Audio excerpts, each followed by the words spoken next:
All right, so, we're all kind of fascinated by those maximum security prisons, right? Especially the ones dealing with some of the most notorious gangs. Oh, yeah. And today we're going deep, really deep, inside one, CECOT, El Salvador's mega prison. Right. It's been all over the news lately, and there's this incredible YouTube documentary by Rui Sade that gives us like an actual look inside. It really is a remarkable piece of filmmaking. Yeah. And I think to really understand like the scale of this place, the CECOT, you have to understand a bit about El Salvador. So, it's a small country, but they've been battling these incredibly powerful gangs, which has led to just shockingly high homicide rates. That's crazy. And CECOT, this mega prison, it's President Nayib Bukele's answer to that. Wow. It's this massive high-tech fortress designed to basically contain these gangs and regain control. I mean, it's not even just a prison, right? It's like a city. It is. Yeah. It is. It's a city within walls. Yeah. The documentary said it holds 40,000 inmates. Huge. Spread across 8 modules. Yeah. On 410 acres. It's unbelievable, the scale of it. It's mind-boggling. It is. And the security oh my God. intense is an understatement. Absolutely. Even Sine, the filmmaker. Yeah. He had to leave his wedding ring behind. Wow. They don't mess around. That really speaks volumes about the level of control they're aiming for. Yeah. I mean, think about it, like layers of walls. Oh, yeah. Electric fences, watchtowers with armed guards, constant surveillance everywhere. It's designed to be inescapable. It is, and you really get that sense from the documentary. Yeah. That feeling of claustrophobia, that intense control. Oh, the footage is wild. Yeah. You see guards in masks. It's like Yeah. these high-tech body scanners that can see your internal organs. It's crazy. And they even have signal jammers. Yeah. Blocking communication within a 2-kilometer radius. 2 kilometers. That's incredible. It's like a sci-fi movie. It really is. It's like something out of a dystopian future. Right. But it's a very deliberate strategy, right? Yeah. I mean, they're cutting off communication, limiting movement to disrupt gang activity and maintain order. Yeah. But it comes at a cost. What do you mean? Think about it. Over 2,500 inmates in each module. Wow. With like 80 to 150 of them crammed into a single cell. Oh, my God. The lack of space, the lack of privacy, it must be absolutely psychologically crushing. It's gotta be. It has to be. And you can see it, like on their faces. You can. In the documentary, Sine describes this like He does. emptiness in their soul. It's powerful. Almost like robotic in their movements. Yeah. And it makes you wonder, like, what is the long-term psychological impact? Right. I mean, we know that prolonged isolation can have devastating effects. Absolutely. On mental health. Yeah. So you really have to ask, Is this just about containment? Or is there any real attempt at rehabilitation? Right. I mean, can a system that's so focused on punishment actually foster positive change? That's the question. Right. This is. Yeah, and especially when you think about the dynamic inside. Yeah. Because you have rival gangs. Yeah. Like MS-13, Barrio 18. Right. Forced to coexist. It's a recipe for tension. Oh, it's got to be palpable. Yeah, and the documentary doesn't shy away from that at all. Yeah. One thing that really struck me was the focus on the gang tattoos. Oh, the tattoo? Yeah, these intricate designs. Yeah. They're not just decoration. Right. They're like a complex language. Yeah. Signifying membership, rank, even the number of lives they've taken. It's chilling, It is. to see these tattoos often on teenagers. Yeah. And to know they represent such a brutal reality. It really speaks to the early age at which they get drawn into this world of violence. It does. And then there's this one moment, one of the most powerful moments, I think, in the whole documentary. Yeah. The interview with Psycho. A high-ranking gang member. Wow. Forced into the gang at 11 years old. 11. Had to kill a relative as initiation. Oh, my gosh. And has spent most of his life in and out of prison. That's heartbreaking. It is. His story is just heartbreaking. Yeah. It really, really highlights, like, the desperate circumstances that push these young people towards gangs, you know? Right. And the brutal cycle of violence that's just so hard to break free from. It's hard to watch. But you know what really got me was his regret. Yes. You could see it. It was visible. Yes. He was pleading with young people watching to avoid his path. It's powerful. It made me wonder, wow. Can a system as harsh as this, as CECOT, offer any room for genuine change? Right. Can someone like Psycho find redemption even in a place like that? It's a really good question. Yeah. It really does stick with you, doesn't it? Yeah. I mean, can a place built on punishment also be a place of transformation? Yeah, it seems like such a contradiction. It does. And that tension, it's there throughout the whole documentary. Yeah.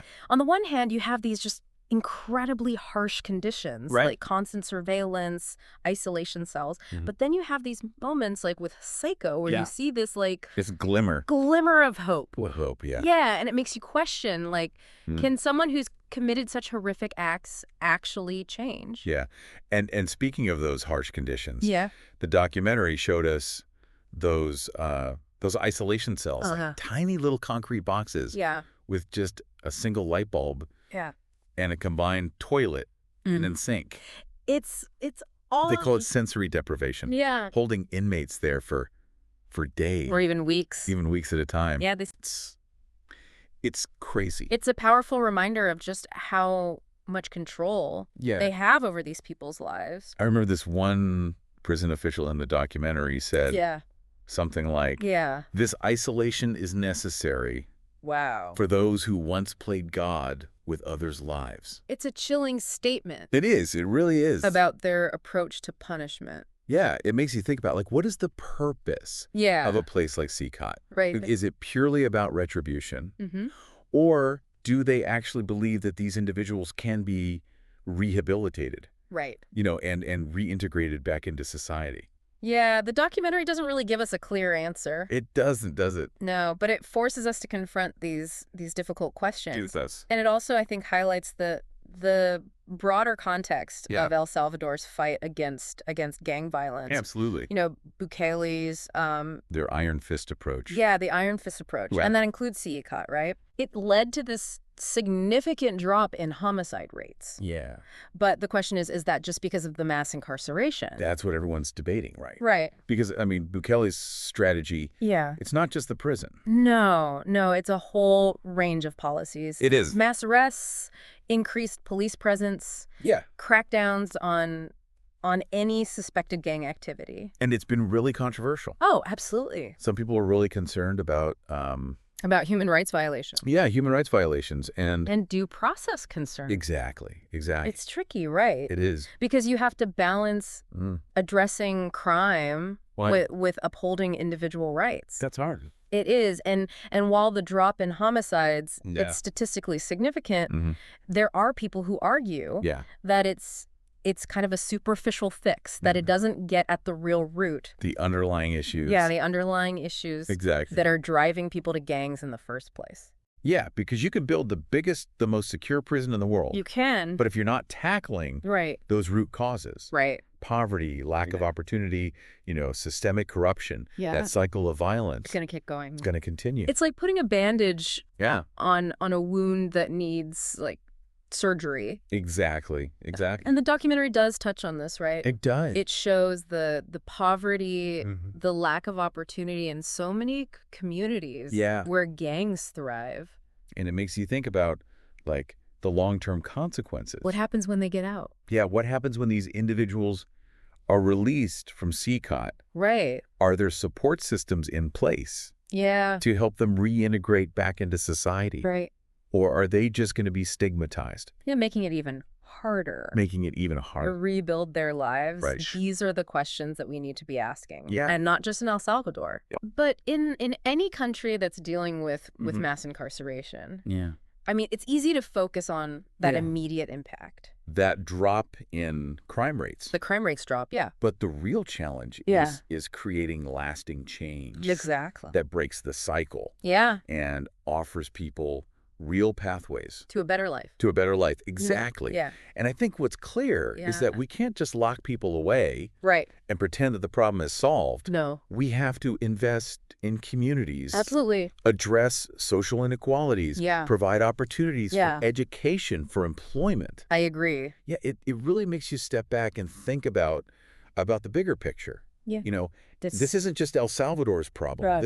It's a global issue. It is. Yeah. How do societies deal with crime, with punishment, with rehabilitation? It's a question every country is grappling with. And it's about seeing people, right? Absolutely. Not just statistics. Yeah. And the documentary does such a good job. It does. It really does. Of reminding us that even in a place like CECOT, these are individuals with their own, hopes, fears, dreams, desires for a different future. Yeah.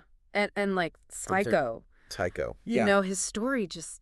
It's hard to shake. It really is. It's powerful. To hear him express that regret. Right. To urge those young people to avoid his path.